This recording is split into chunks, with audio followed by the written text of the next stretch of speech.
Друзья, всех рады приветствовать сегодня на канале Ушлый Повар. Рады, что вы с нами. Сегодня с вами приготовим мы очень вкусную курицу.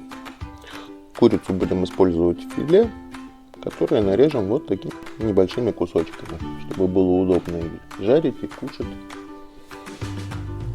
В общем, курицу порезали, сложили в какую-то емкость, где будет удобно потом ее перемешивать.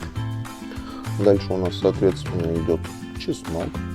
Чеснок просто через чеснокодавилку.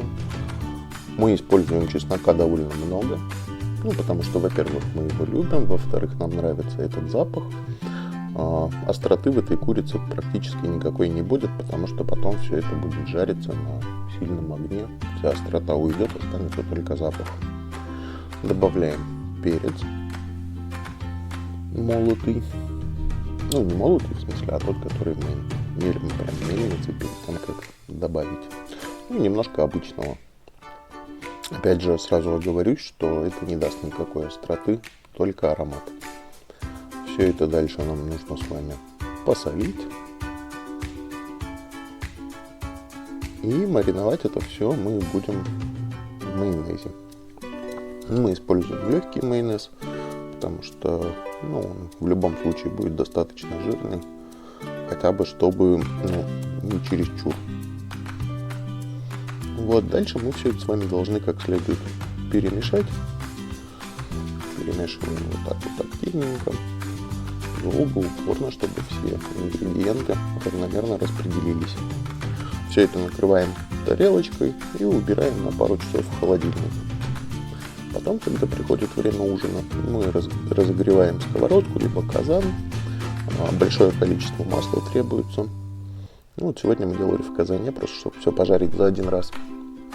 Разогреть масло нужно очень сильно, чтобы прямо оно как фритюр выступало. И все, пошел процесс жарки. Курица получается очень ароматная, очень вкусная. Нам очень нравится это блюдо, поэтому решили для вас запилить вот такой рецептик. Можно теоретически добавить еще какие-то приправы, если вы любите. Но нам нравится вот этот вот классический такой вкус чесночного маринада. Параллельно мы поставили вариться макарончики, которые у нас будут на гарнир. И дальше, соответственно, все это мы периодически помешиваем. Жарится оно у нас очень активно, на максимальном огне. Макарончики закипают. Обязательно в процессе жарки нужно помешивать без остановки.